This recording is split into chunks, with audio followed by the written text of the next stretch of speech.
Well, it's lovely to be with you and to greet you on behalf of the Australian Monarchist League, of which I'm the National Secretary. And it's a pleasure to be among friends here today to share these remarks about the future of the Crown, what's been going on, what might happen. Well, if we go back nearly 20 years to 1999, you'll recall that the people of Australia comprehensively defeated a referendum on the Republic.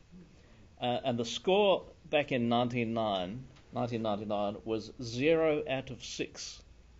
That was the score, 0 out of 6, because of course 4 states or more out of the 6 in the Federation must agree to any proposal to modify even so much as a full stop in the Constitution, and the score was not 4 out of 6, it was 0 out of 6, so it was a massive defeat.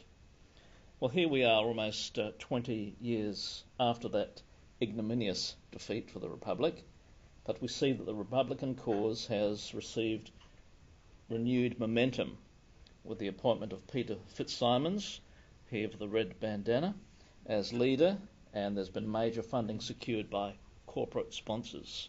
So the game's on, we might say. Additionally, the ALP has recently appointed a shadow minister for the Republic. Now, presumably that means that should the ALP gain government, perhaps as soon as May of next year, 2019 I should say, there would be a minister for the Republic appointed. Now that is simply outrageous. So every member of Parliament is duty bound to give allegiance to the sovereign. They promise to serve Queen Elizabeth, her heirs and successors, otherwise they cannot sit in the Parliament. And while it's true that ministers don't have to make any additional promise connected with their work as ministers, nevertheless they've made it as MPs, and indeed the Constitution in section 64 refers to the Queen's Ministers of State. All right, the Queen's whose ministers? The Queen's Ministers of State. So it's appalling to think that there could be such a thing as a minister for the Republic. So there's not been a hue and cry on that issue, though there should be. And in case I forget to mention this, I'm wearing this blue badge left over from the 1999 campaign, Vote No to the Politicians' Republic. And if you're looking for anything that you might want to do in order to promote the cause, badges like this, you might need to dig them out of the bottom drawer. Could be very useful. So that's the bad news, but there is in fact a great deal of good news since the referendum, because support for royalty continues to grow. And if you cast your mind back to 1999, the Republican push really came on the back of enormous difficulties within the royal family, and we can all recall those. Well, since then things have settled down wonderfully, and royal weddings continue to break records for television coverage. Think of that, a recent marriage of Prince Harry to Meghan Markle. On that day they became the Duke and Duchess of Sussex. That was broadcast to nearly 2 billion people. And the Christian message, though it was a bit ragged around the edges theologically and went too long, we all know that, but nevertheless, Bishop Curry grasped the opportunity with both hands. Can you imagine how much it would have cost, by the way, for the Christian churches to secure 2 billion people listening to the Christian message? So I think that that was a really wonderful day. And the strong African flavour of the ceremony, given Ms Markle's heritage, the Duchess's heritage now, really sends a wonderful message about how inclusive and flexible is the Crown. So we're dealing with an entity which is able to move with the times, and the times have moved with the Crown. So last year in Australia, the number one name for newborn girls was Charlotte, and the second most popular name for newborn boys, William. So everyone's getting in on the act. Support for the monarchy continues to grow, and that's very important because the battle for the monarchy is not really a battle of ideas but of sentiment. Now that may sound like a very strange thing to say, but I truly believe it. We really make most of our decisions in life based upon following those that we love and admire, and based on a heart response. So often it will be the case, for example, people will buy a new car, not because they've considered its specifications, but because they just love it and I've got to have one of those. That's how human beings think. When a man and a woman come together in marriage, it's not because they've sort of added up the pros and the cons. They've fallen for each other, they want each other, and they're going to have each other. It's not really an intellectual decision. There are good intellectual reasons why men and women should get married, but we're not really mindful of that. We think about that somewhat later. And the same is true, really, of the monarchy. Once people have been given freedom to celebrate the crown, and we've had that freedom increasingly in recent years. I mean, if you're a royalist or a monarchist in 1999, you were considered to be a fool, but the people thought differently in the privacy of the ballot box, of course. But since that time, the freedom to celebrate the monarchy has been granted, and the more free we are to celebrate it, the more we want to do so. So there's a TV program on this week on television celebrating the crown. So our television stations can't get enough of broadcasting stuff about the crown, and they're only doing it for one reason, because the media is only interested in making money, but it does prove the point that people are interested. They're glad to be interested. However, there are very many strong intellectual reasons about the goodness and rightness of monarchy. And so I want to explore those, and the way I'm going to do it is by answering 10 questions which have been asked of the Monarchist League over the years, and I've compiled answers to these questions, and now when a student perhaps emails us and asks a question, I just fire off all these replies. So these are the 10 questions that I'll answer. Number 1, what are the advantages of our system of constitutional monarchy compared to a republic? And number 2, what are the major issues with becoming a republic? Number 3, why are you against becoming a republic? Number 4, what implications may arise if Australia becomes a republic? Number 5, what examples can you provide as to why Australia should not be a republic? Number 6, what about the proposal of Peter Fitzsimons that instead of the Prime Minister asking the Queen to make the appointment of Governor-General, that the Prime Minister makes that appointment himself? And number 7, who does the Governor-General work for, and to whom is he answerable?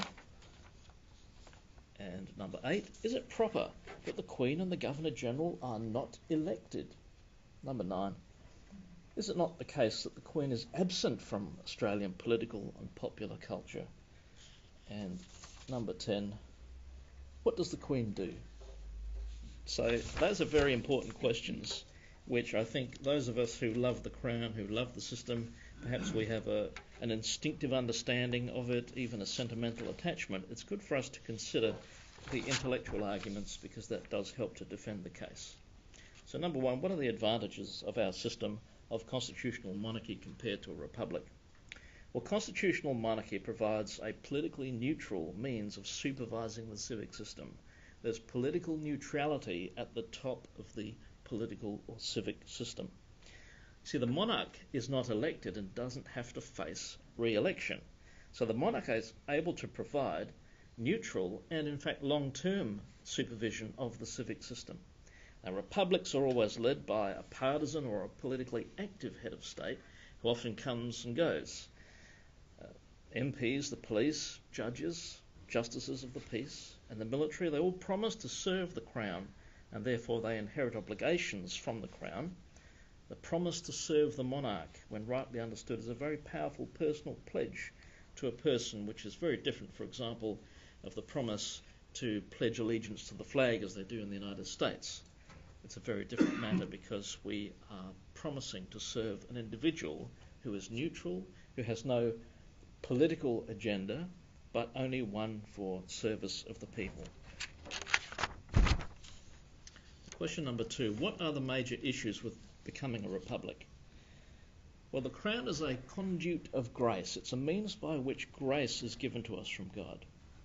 Now, it's true that a republican system could also be a conduit of grace, but the model that was proposed to the voters of Australia in 1999 was no such conduit, no such vessel. I believe that Australia is a richer place because we have a gracious servant leader, and she is informed by the Christian worldview. And she has, as she pointed out in her coronation speech given on the night of her coronation, she referred to the splendid traditions and the annals of more than 1,000 years. So there's a direct civic connection to the past that would be lost if Australia were to become a republic.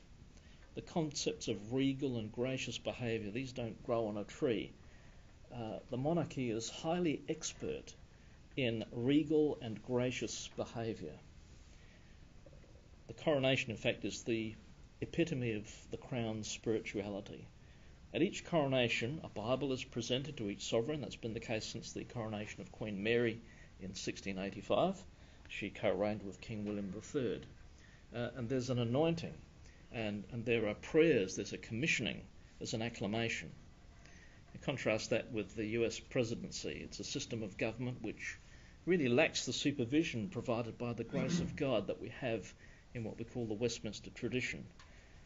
Apart from simply taking the oath of office, followed by a lavish party, there is no impartation or commendation of grace. But in the Westminster system, we have the coronation, which is steeped in Christian concepts of servant leadership and devotion to duty. Now, it's the case that the Queen has been with us for such a long time that the coronation is not part of many people's memory. It's not part of my memory. The coronation is really removed from modern thought. People don't know that there was such a thing as a coronation. Although, if you'll permit me to inject a little humour into my remarks, I must refer to the situation we saw in the movies recently, the movie Johnny English, where there is a sort of reenactment of the coronation. If you've watched that movie, Johnny English, a Frenchman tries to usurp and take the throne, but at the last minute Johnny manages to jump in and the crown goes on his head instead. So there we have a popular reference to the coronation. That, to my knowledge, is really the only modern cultural recognition of the coronation, although there is a more subtle hidden one in Monty Python and the Holy Grail. So if we've got any fans of Monty Python and the Holy Grail, you'll recall that Brother Maynard provides King Arthur with the holy hand grenade of Antioch, and he's given instructions. Now, the holy hand grenade of Antioch is based on the orb which the Queen holds, on which is the cross of Christ, but it must resemble a World War I hand grenade, I think. So the Monty Python people, possibly being youthful at the time of the coronation, perhaps seeing it on television at the time because everyone was going out to buy their television sets, they decided that they just had to make these remarks. These are the instructions that Brother Maynard provides. First shalt thou take out the holy pin. Then shalt thou count to 3, no more, no less. 3 shall be the number thou shalt count, and the number of the counting shall be 3. 4 shalt thou not count, nor either count thou 2, excepting that thou then proceed to 3. 5 is right out. Once the number 3, being the third number, be reached, then lobbest thou thy holy hand grenade of Antioch towards thy foe. Now this is language which is all taken out of the coronation. The reference to the orb, receive this holy book, receive the bracelets of sincerity and truth. All of the instructions given, they were watching this, and they decided to work it into their movie. But that's really the only other reference that I can think of where the coronation has any connection to the modern culture. So when we don't know our history, all we've got left is a bit of comedy to poke fun at it. So we need to do better than that. The instruction at the coronation is as follows, in fact: receive this orb set under the cross, and remember that the whole world is subject to the power and empire of Christ our Redeemer. So that's really the theological background to the efforts of Brother Maynard. Question 3. Why are you against becoming a republic? Well, while every human system will be imperfect, the Republican movement has not presented a model which is superior to the current splendid one of stability, grace, and depth of meaning in our system of constitutional monarchy. If you'll recall, back in 1999, the Republicans admitted that the model on offer was flawed, but they said, we'll vote for it and we'll fix it later. Well, that's no way to convince the people. That was totally unacceptable. It's also true that it's easy to devise a civic system that looks beautiful on paper, a theoretical response. Indeed, as they say, every business plan works on paper. But consider how, in theory, the US president is chosen by an electoral college of elected representatives who will meet together and discuss and come up with their recommendation to themselves as to who is the best person in the country for the presidency. So that's the theory, and it's a beautiful theory, but it simply doesn't work. In practice, there's nothing to discuss. The Electoral College meets together. There is no discussion because they've already made up their mind, because they were elected either to vote for Donald Trump or for Hillary Clinton. So there is no discussion. So you see how a beautifully crafted theoretical solution to a problem falls apart when theory meets reality. Reality always wins. Or given another example, the role of Congress to choose the best person to fill a vacancy in the United States Supreme Court, who would then be appointed by the President. Well, this has turned into a political disagreement. So in the last few months of the Obama presidency, there was a vacancy in the US Supreme Court, which is the top court. It's the equivalent of our High Court. And they could not fill the vacancy because the President was arguing with the Congress. So while Congress had made up its mind and made its recommendation, the President, because he is a creature of power, said, well, I'm not going to appoint that person. So they could not fill the vacancy, even though their beautiful theoretical solution seemed so wonderful at the time. So that could never happen in Australia, because in Australia, the executive government, on behalf of the Parliament, advises the Governor-General, who, like the Queen, has no political say in the matter, no personal opinion, as it were, and is pleased to receive a recommendation that's ticked all the proper boxes and makes the appointment to our top court, which is called the High Court. Question number 4. What implications may arise if Australia were to become a republic? Well, the change would most likely replace a neutral servant leader, the Queen, represented in Australia by her Governor-General, with an activist, a politically ambitious person who would not enjoy widespread public confidence. And whether you like Donald Trump or whether you don't like Donald Trump is a most divisive man. You see, the President can never be a unifying figure in the United States because he's a politician. He's a political creature. And if we were to have a president, how would that president be chosen? Either by the politicians, and that may not go down well with the people, or directly elected by them, in which case we divide the people possibly in half. Such a person would not be a unifying figure, but a source of controversy, as US presidents always are, even the greatest among them that we may revere, such as Abraham Lincoln, a deeply divisive man. Question number 5. What examples can you provide as to why Australia should not be a republic?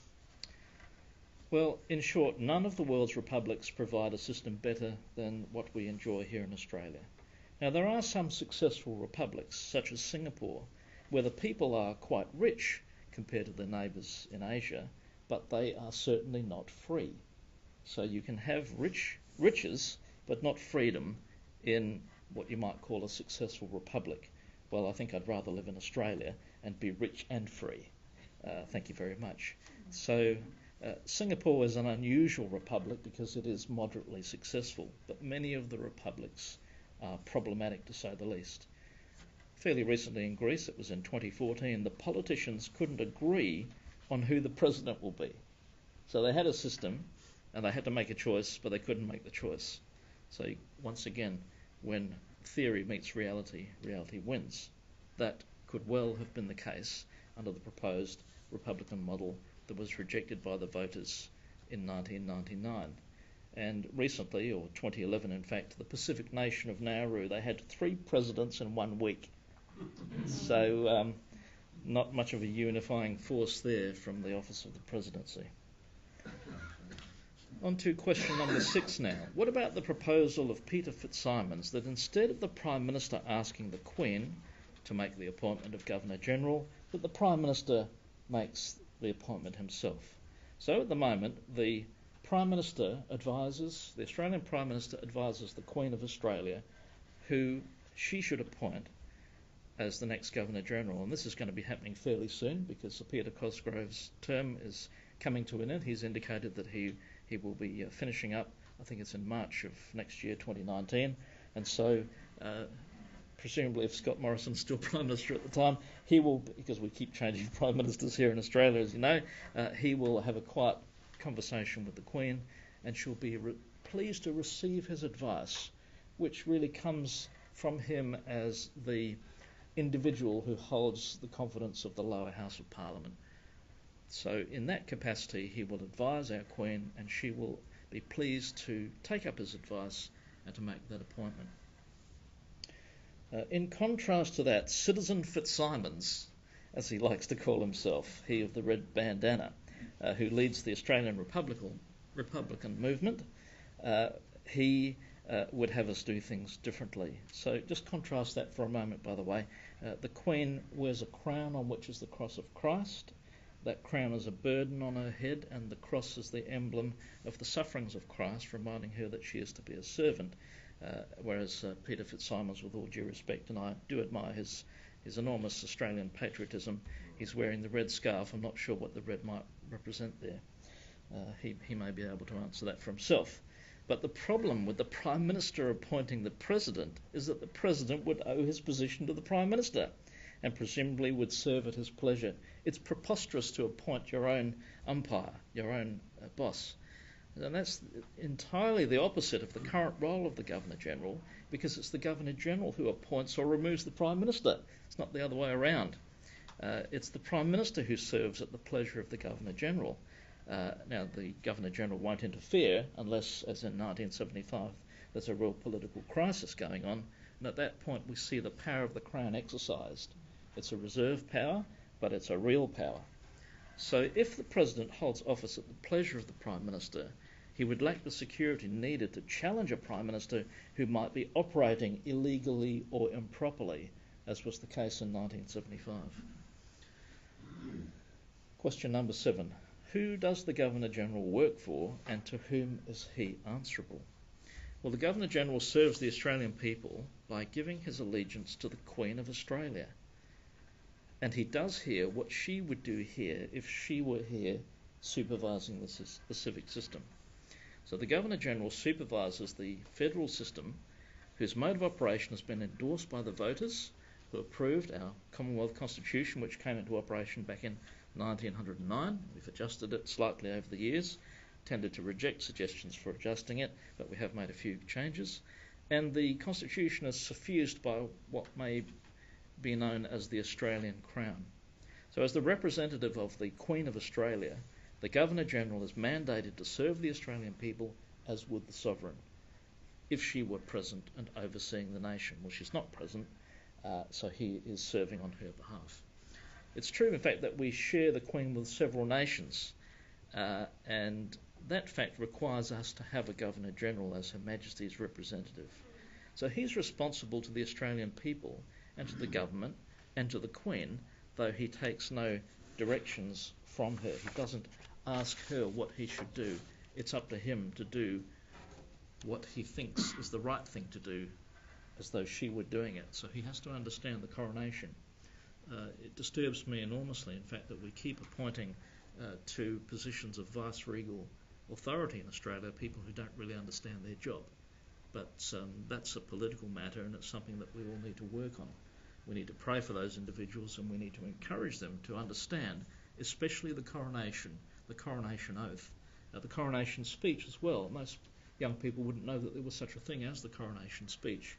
But on the day the Queen was commissioned as Sovereign, she made a speech. It's only one page long. You can find it easily enough on the internet. And that's really her mission for her life. And so if you're going to promise allegiance to the Queen, as I've done as a Justice of the Peace, and as our police, military, MPs, judges, etc. do, we really need to know what is her program, what is it that she believes in and stands for. So we need to review the coronation, look at it, and especially her speech. Question number 8. Is it proper that the Queen and the Governor-General are not elected? Well, the Queen, in fact, exists by agreement of the people. There is popular acclaim at the coronation. And going back to Queen Maud, I think in the 11th century, she was rejected by the people when she offered herself in that position, which she claimed as her right. If the people say no, then we go to Plan B. So there is quite a strong democratic element in at least the acclamation of the sovereign. So she exists by the will of the people, and Queen Elizabeth has made it clear that she will continue to serve as Queen of Australia for as long as the people wish her to. And if we don't want her to be our Queen, then she won't. It is in our hands. So that's what the referendum was all about. Now, you don't want to be having referenda too frequently because they become very unwieldy and very destabilising. But we really did have a good go at the time. You'll recall all the media, except for the West Australian newspaper, all the intelligentsia, all the universities, all the unions, most politicians, but the people still said, no, we want the Queen. So the will of the people was done. And the Queen respects that and made it clear shortly after Prime Minister Howard at the time phoned her to let her know the result. She said, I will continue to serve as long as the people will have me. It is true that the inherited nature of monarchy is not democratic, but each monarch effectively holds their position by the consent of the people, as expressed through constitutional and parliamentary processes. If enough people reject the monarch, he or she will not continue. However, inherited positions are perfectly acceptable in the world of business. You would fully expect the owner of a business to pass that on to his children. Why shouldn't he? And we think of the father-son rule in Australian rules football, where the boy that wants to follow in his father's footsteps is given a special access in the draft. And it's also coherent with a socially approved concept of dynastic inheritance. And even the Americans, great Republicans they still have their dynastic inheritance. In fact, there was a TV program called Dynasty at one point, but we think of the Kennedy family, the Bush dynasty, etc., etc. So it's really inescapable.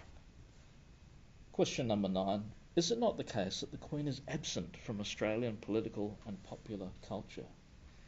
Well, I think there's something quite modern, quite fashionable about sharing resources internationally. We share the International Space Station, for example. No one seems to have a political difficulty with that.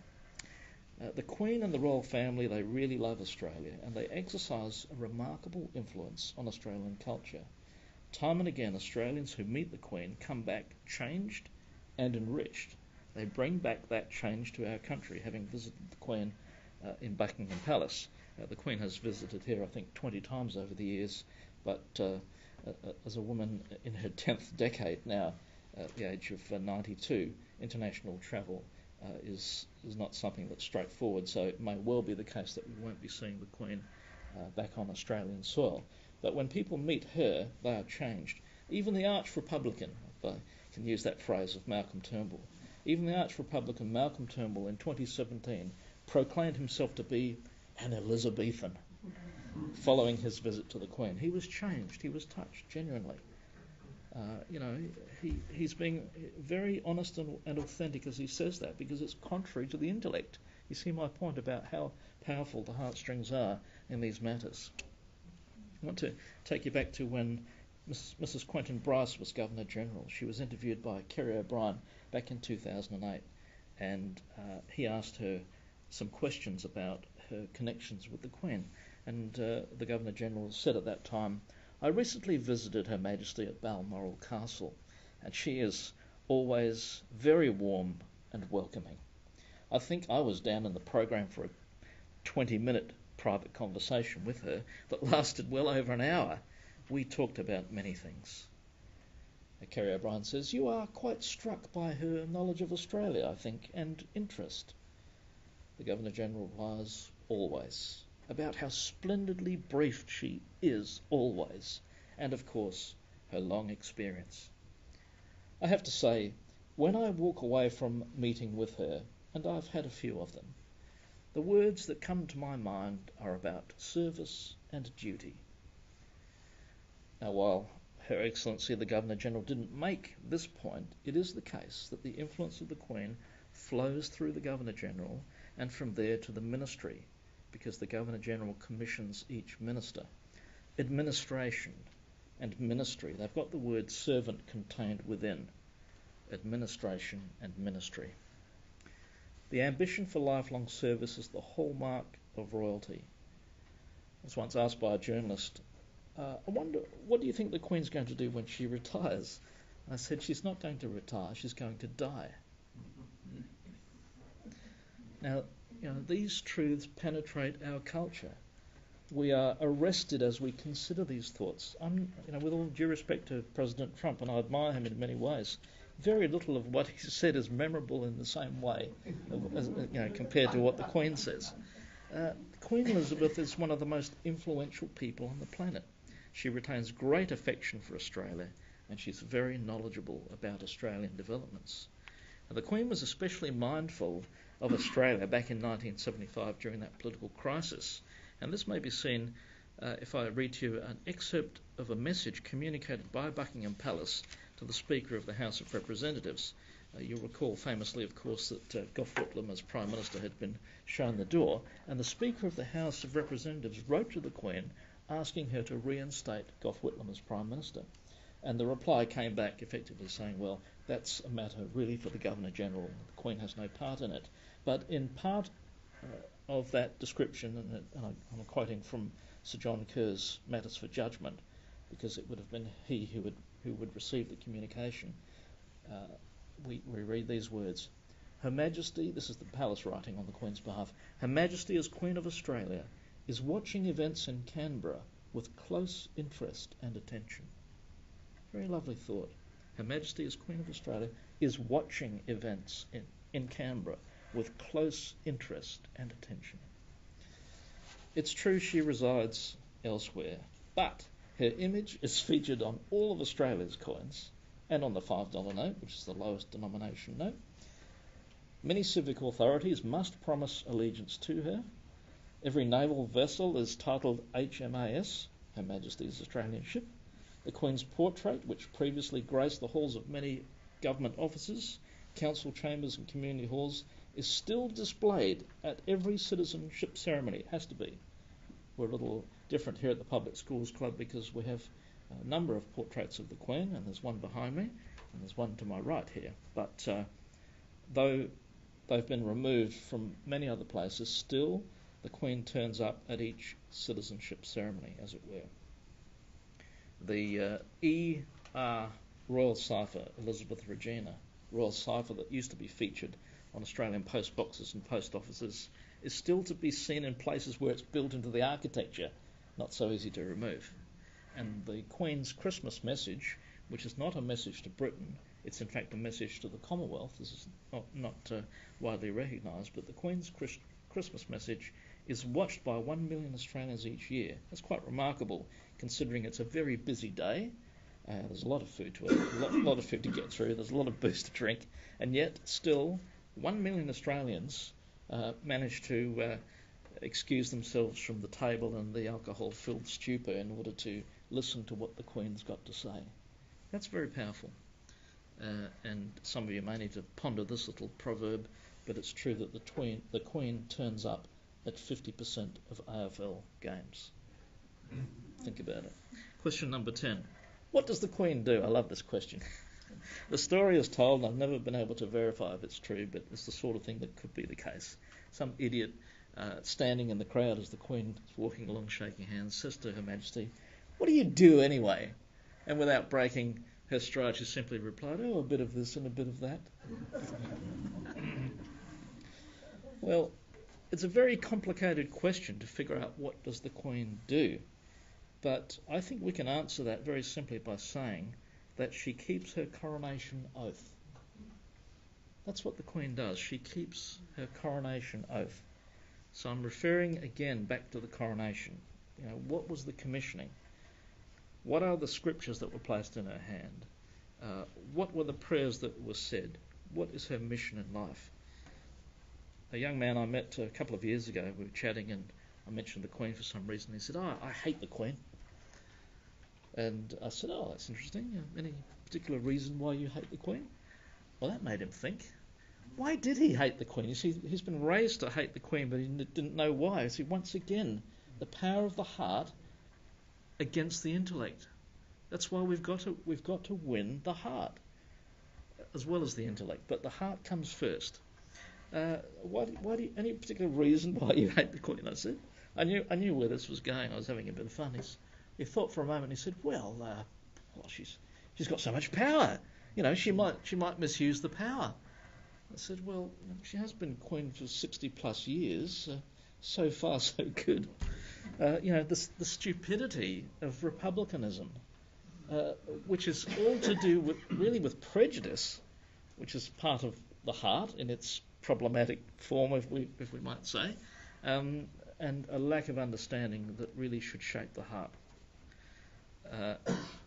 I can't resist mentioning that a friend of mine told me recently that when many years ago she was a nurse working in Windsor Castle, the Queen would send many jars of Vegemite to the Australian nurses just to help them to be not too homesick. So what does the Queen do?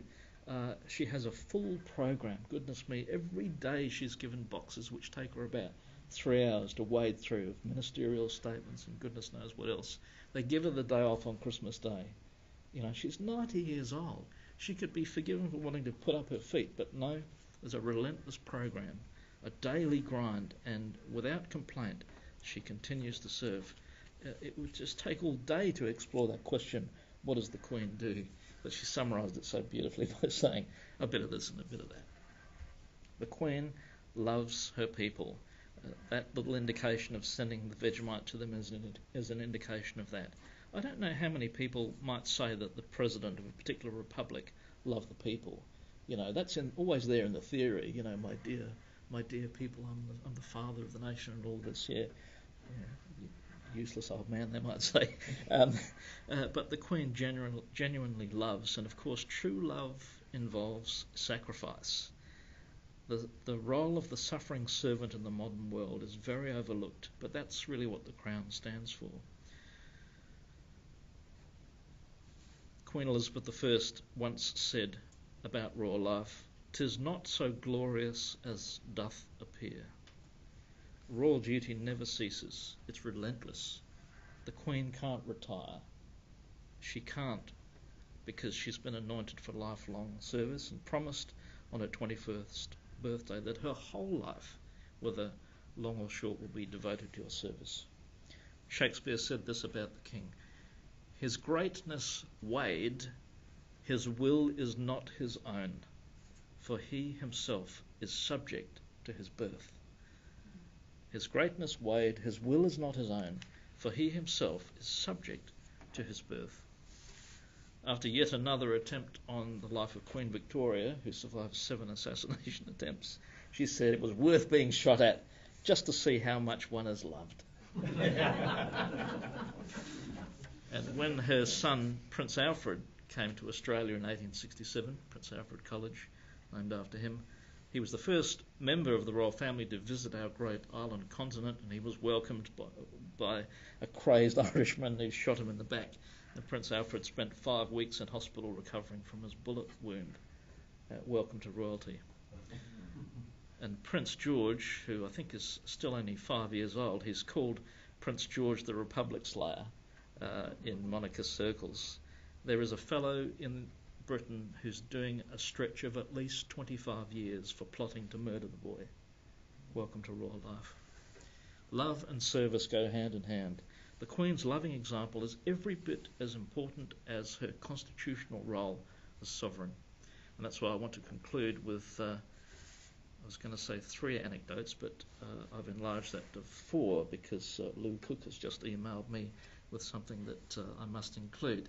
So I want to share these just to give us, once again, permission to be sentimental, permission to be loving, permission to wear our heart on our sleeve or our badge on our lapel. Now, I'm not a great user of Facebook, but I came across this on Facebook recently by a fellow by the name of Andrew Symes. And it's worth repeating because it describes the monarch's love for her people. And he spoke about the example of his own grandfather, who used to send a Christmas card to the Queen every year. And before she was Queen, it was to the King, because he was an old man. So Andrew Symes says the following: "Ever since Grandpa could remember, he made sure to send a Christmas card to his King or Queen. So naturally, since 1952, Elizabeth II kept receiving his mail. As chance would have it, their paths crossed at a reception in Turkey in 1972. When it was his turn to be introduced to the Queen, instead of a formal handshake, she paused, smiled, because she recognised his name, you see, and she said, "So it's you who keep sending me those lovely Christmas cards." Of all her subjects, Grandpa perhaps stood out because he mailed his letters from Turkey. But what a memory and level of kindness on the Queen's part.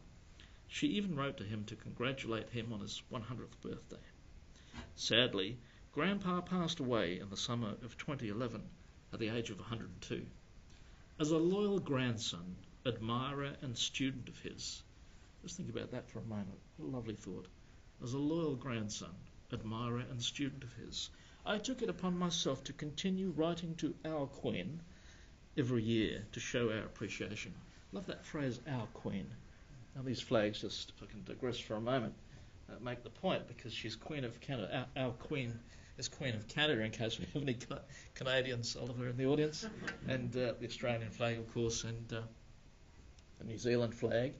Now Peter has raised a very important question about why the stars are red, and I've been Googling since he's asked that question, and no one seems to know definitively, but there is a strong probability that the red is there to honour the Maori people, who particularly revered red as a colour of honour. So I'm reasonably well persuaded, as I've looked this up, and I'll send you the links.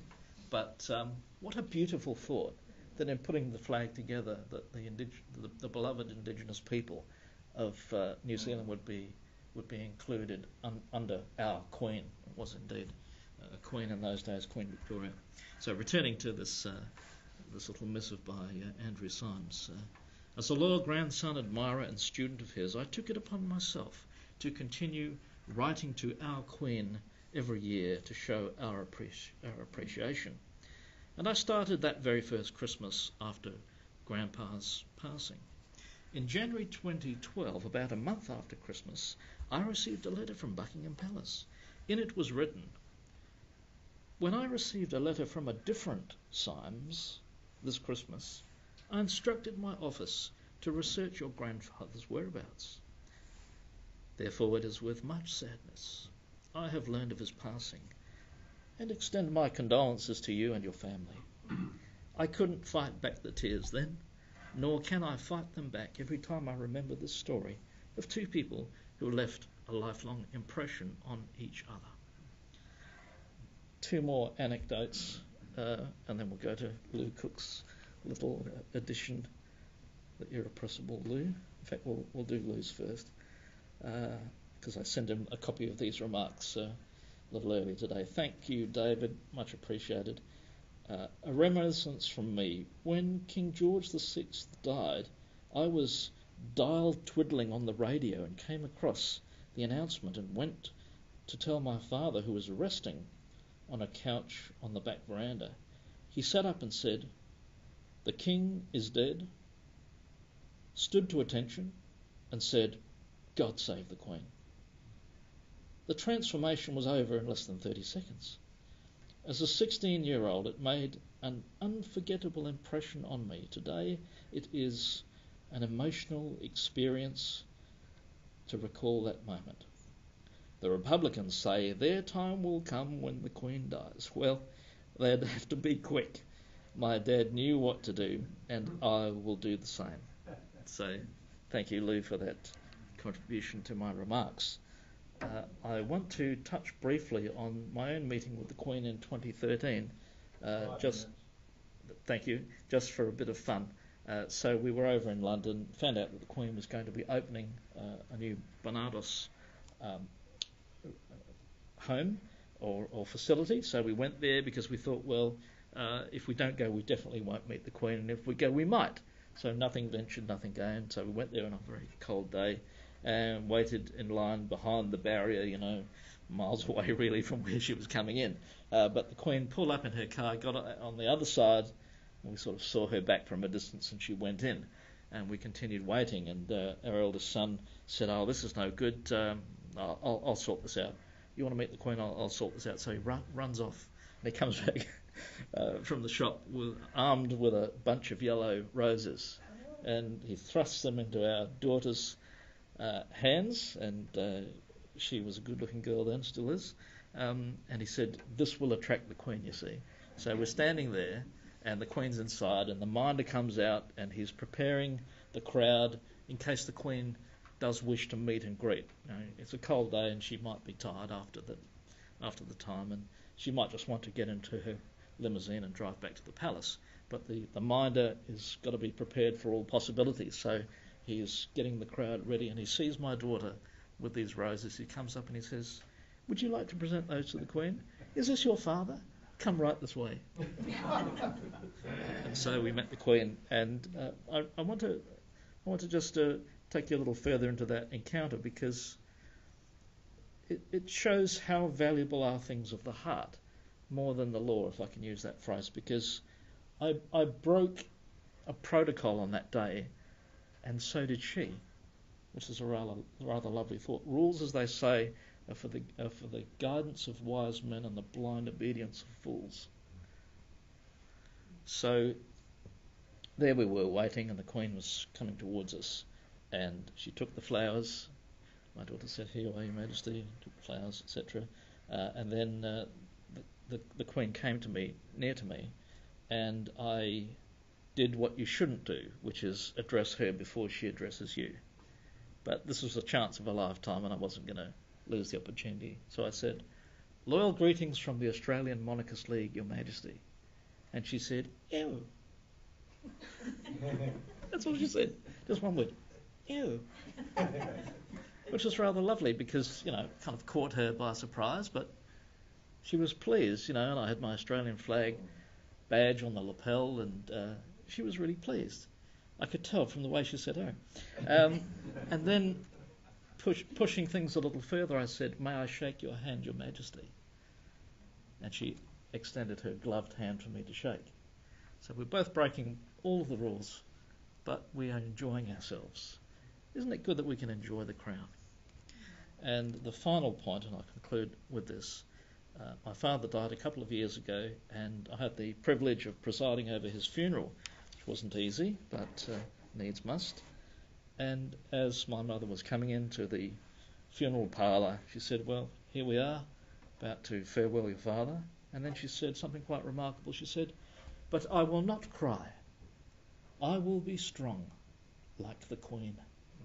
I thought, my goodness, without any imposition of a political program, she's influencing people right down to the grassroots, just by her example. That's the power of the crown. That's the power of the monarchy. And it's something that our Republicans just don't understand. I have a question on notice from John Lukes, who had to leave. And he asked me, "What will Charles do?" That's a good question. And I can do no better than to answer in the words which were uttered by Eric Butler in this very premises maybe 20 years ago. He said, "I believe that Prince Charles will be a very good king." But I hope we give him a fair go. I hope so. Yeah.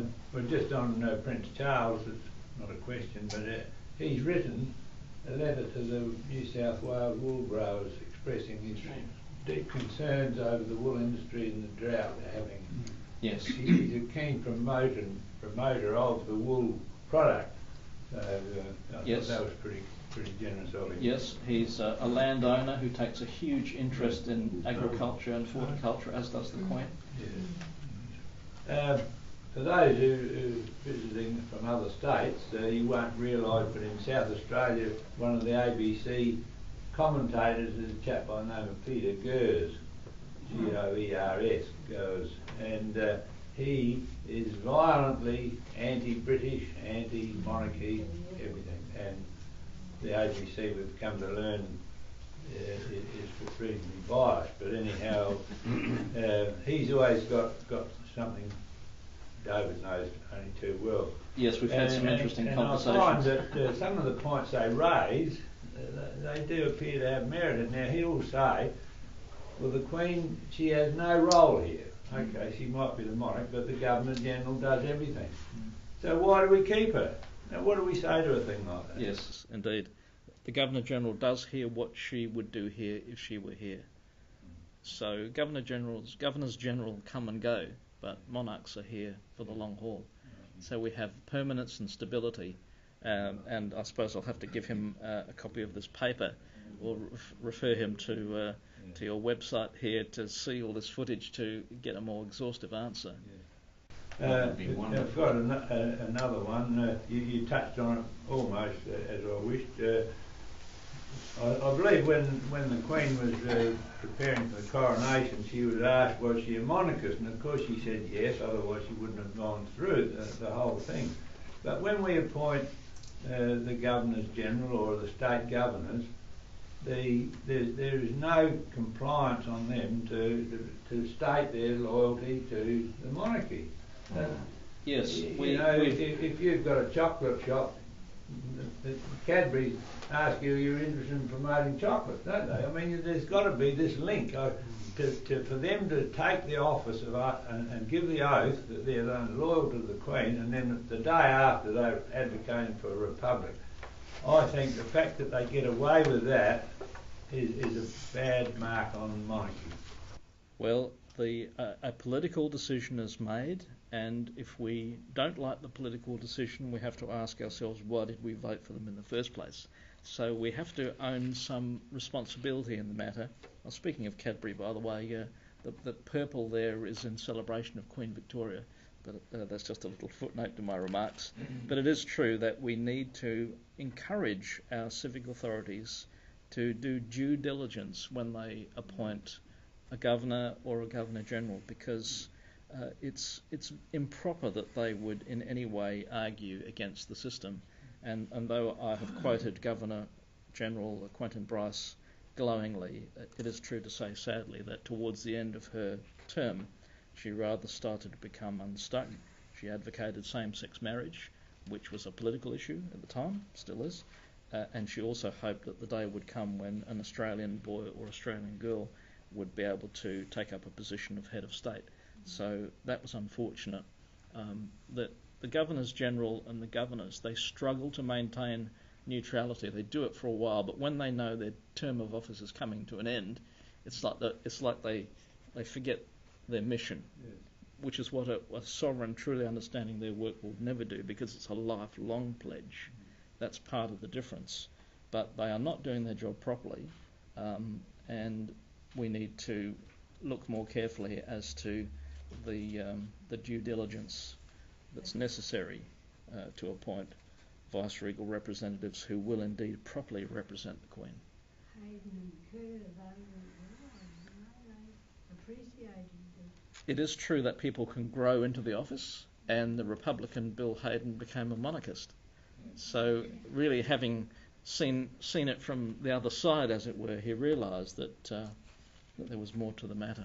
A question from David, last counts across the world, I believe there's something like 44 monarchies. Is the number growing? It's pretty rare for a nation to revert from a republic to a monarchy, though these things do happen. So I don't think they're growing. In fact, they're probably going the other way, sadly. We had a real burst of republicanism when the former empire, which is now the Commonwealth, was quietly being dismantled by socialist governments, really, in Britain. The African nations in particular, they demanded their independence, but they didn't know what they were asking for, and it is wrong, if I can use this language, it's maybe somewhat strident, it is wrong for a parent to give the car keys to the child, even though the child bangs the table and says, I demand the car keys. Those African nations were not ready for independence, and they went backwards following decolonisation. So, in fact, sadly, the process is not going the way we'd like.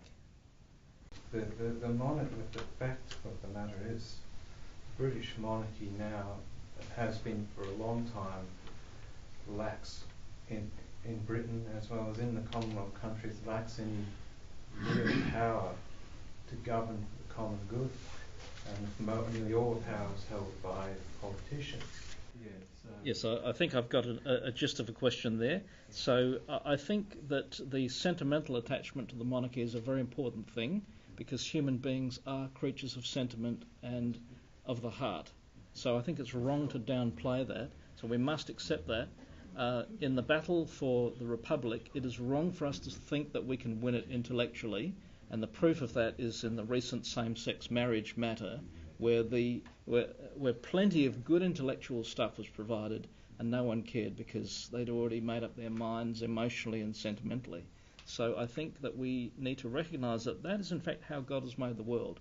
We'd love to think that we all have good reasons for what we do, but the truth is that we mainly do what we do because we like doing it. And so that shouldn't be decried. As to the power of the monarchy, the Queen has more power than we realise, and there's an interesting observation that's been made that because the Queen's meetings with anyone are confidential, then in fact it proves that she is exercising power behind the scenes, because if she wasn't, there'd be nothing to hide. So she is neutral publicly, but she is in fact active in private, and she meets with her Prime Minister on a weekly basis, and none of them are allowed to discuss what was said. But even walls have ears, and the Queen's views about Margaret Thatcher, I think, are quite well known, that she was most unhappy with Prime Minister Thatcher. The Crown has the power not simply to assent, but to assent with reservation. And as Walter Bagehot, the great constitutionalist, taught us, the Crown has the right to be informed, to encourage and warn, and I'm sure the Queen has done plenty of encouraging and warning. In fact, it's said, this was said by Prime Minister Ted Heath, former Prime Minister Ted Heath, that the Queen would never say, "Oh, you shouldn't do that," but she will say, "Are you sure?" or "Have you considered this?" And so the Queen makes her views clear, and while she has never, to my knowledge, refused assent, and to the best of my knowledge, there's never been a refusal of assent in Australia, although Dr. David Mitchell is on the public record as saying that he is aware of one refusal of assent, and when they said, "Would you tell us?" he said, "I can't," and they said, "Well, we'll compel you," and he said, "No, you won't." It may well be the case that assent has been refused, perhaps by the Queen, perhaps by others, but do we really want a head of state who will, as one individual, exercise power? The whole argument against dictators and oligarchies is that we want to flatten the exercise of power with transparency and openness. So a friend of mine tried to petition the Queen in Britain about the passage of same-sex marriage legislation, and asked a bishop who was close to the Queen to try to get a meeting together. And I said, this is entirely what we've been arguing against, that we don't want a monarch who will exercise power and have some divine right of kings. We may disagree theologically on that, and we can speak afterwards. But in short answer to your question, the heart must be recognised, and the Queen is probably more powerful than we realise, but exercises that power in a non-controversial way because it's done privately.